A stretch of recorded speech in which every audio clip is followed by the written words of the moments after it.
Hello, lovely little mortals. How are you this evening? I have had, well, a bit of a time, but nonetheless, the work on our lift is now fully complete. We have new buttons to call to specific floors now, and there is a slight unfortunate shortfall as a consequence of all of this, moving from the very simple wiring we had before to the much more complex wiring that we have now, which is chiefly evidenced in that this lift moves markedly slower, about half as quick as it used to. But, you know, I think it'll be quite fine in the end, nonetheless. And we have our lovely little color-coded system here to show exactly where everything should go, and I'll go dive into the wiring very quickly to show you exactly what became of things. So the floor is back down here, that's good to see. And here we have the lot of it. It's only a little bit different to how it was when you last saw it. Obviously, the majority of this part is completely unchanged in its entirety. I redid this part very slightly, so that we only need one signal to do everything without having to have a separate signal to reset everything.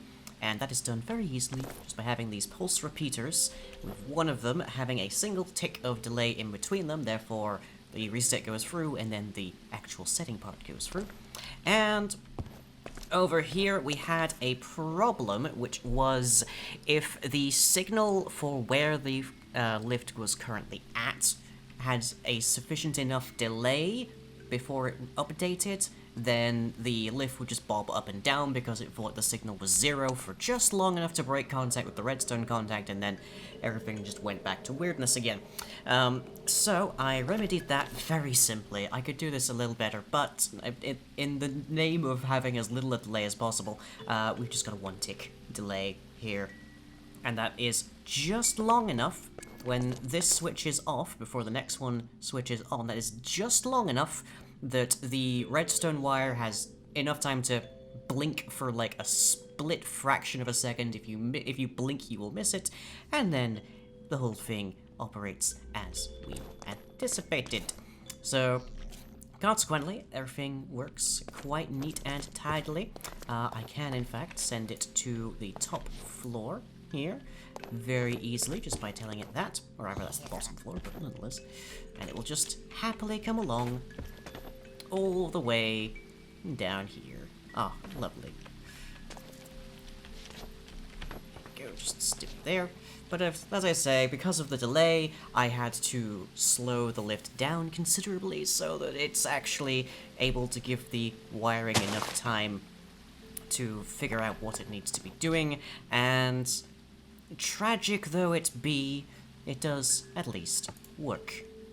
And now we don't have to worry about the lift getting stuck on any other floor whilst we're bounding about and as such. But that is about the lot that has transpired since your last little visit, and I'm in the mood for a little bit of mischief, and I have a friend that I haven't seen, oh, and I don't even know how long, because she has been, somewhat encapsulated, shall we say, and I think that there is a perfectly welcome home for her fairly nearby, but first we're going to need to evict its current resident.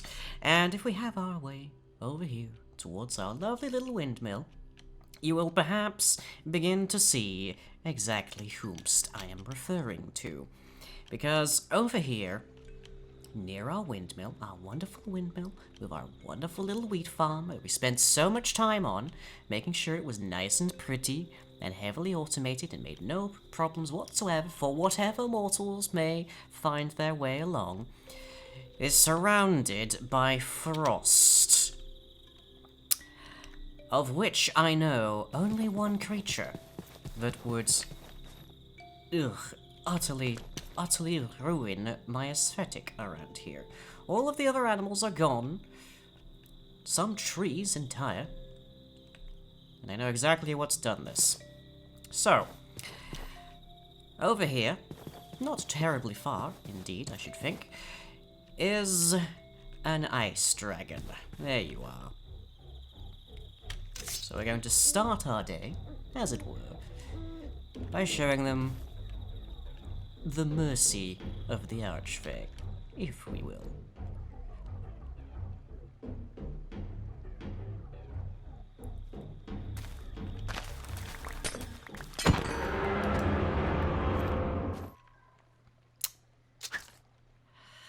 As expected. Didn't take a whole ton there, did you? Then again, the Arfana is more than a little special, isn't it now? That's what you get for spoiling my windmill. Well, yep, that does not appear to be much around here. Just a great deal of ice and a great deal of terrain damage. Ugh, such messy creatures. At least green dragons have the sense and kindness to live predominantly in swamps. Underwater, no less. But we're here, we have our friends, and so let us make good on our promise to release her.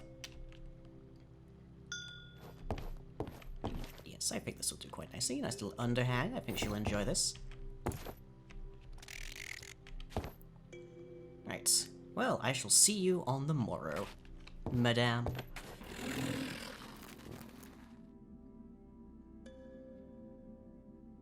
And now that my lovely friend has made herself a very adorable little nest there, I will give her a bit more time to work on it. It's brand new, just moved into the neighborhood after all. We should see some very interesting things happening down there in the near future, and I've gotten rid of that dreaded, dreadful dragon. So, we saw the Dritcher quite recently, and you know, it occurs to me it's been some time since we last explored interacting with the residents of Morclock. So, I'm going to hop on over there and see if I can't entice a few of them to be a little bit more, neighborly. Shall we? Ah, Morclock at night. It's such a quiet little place. Although there's rather a lot more foxes around here than I remember there being. Anyways, it is cold. Yeah, the well's frozen over. Pity, this has been here for ages. But here we have the wonderful little overhang region of Morclock, and I don't believe that it is presently very occupied, which means no one will notice if we start to fiddle about with it a smidgen. And there used to be structures over here, but perhaps the most recent redecoratings have upturned it, but oof, my dear, you've seen much better days. But long ago, the residents would make buildings, and then they would move to different buildings and make more buildings, and those old buildings would just fall to the wastes and whatnot, and they made such wonderful little scenery and places to visit, and lovely places to bargain. But now they just sort of stick around forever. So, if the mortals aren't going to make wonderful ruins for us to play in, then let's just make ourselves one of our own. I don't imagine anyone will miss this particular spot.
There we go. Now that is a rather enticing structure. I'm not exactly sure what mortals do with these things, but they do seem to spend an awful lot of time wandering into here in their droves and chanting, talking, discussing gossip. Lovely piece that. But whenever they come out, they always talk about being enticed or tempted. So I think this will do quite nicely. Now it is fairly Spartan. There is not very much going on inside of here.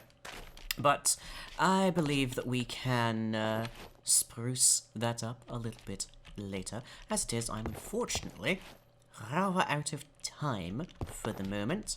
So this will have to be what we have for the moment. It's not consecrated, of course. Taking would catch me nowhere near that. But I believe it should serve its function, one way or the other, especially once we give it a little bit more, flair. But we'll have to see about that next time.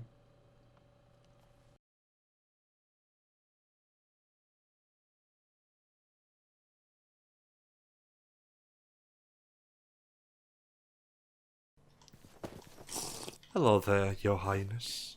Hello, welcome to the Court of Springtime. How can I help you today? Well, there is a matter of an archfey that seems to be transforming in some way. So, do you have any idea on such? Well, archfey are a physical manifestation of intrinsic properties of the world, like seasons or solar cycles. So just about nothing short of a god should be able to change them. Huh. Well, there was this situation with this Fae where the shattered on Lich across the universes. Could that be somehow related to this matter? Well, I'm not sure it would be possible for the archfey to somehow damage the world with their actions, but damage to the world might be reflected in the archfey.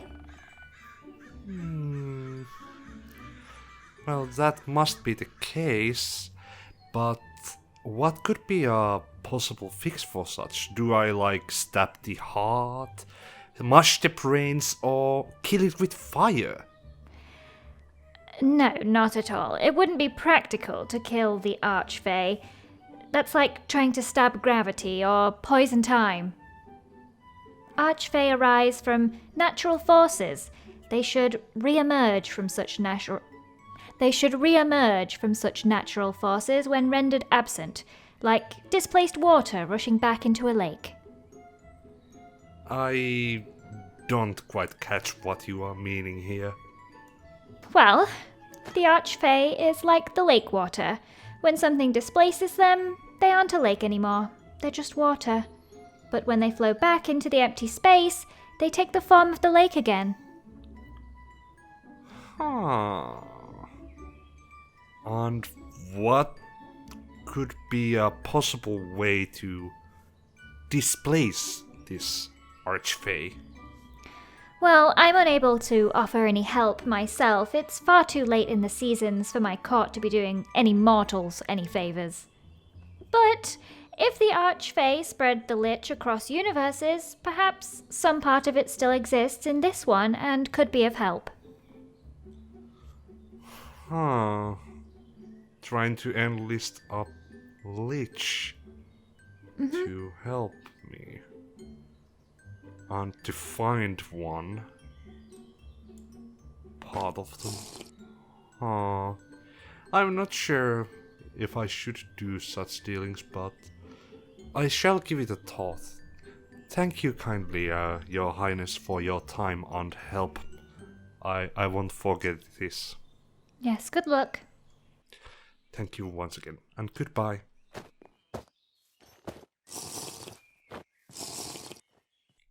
You wouldn't give your name and credit card information to an archfey But you can give your name and credit card information to me at patreon.com/lying, where you can get access to monthly rewards like custom audio clips, early video releases, behind-the-scenes content, and the monthly Patreon Games Day, all for as little as $1 a month. So to support future content, that's patreon.com/lying.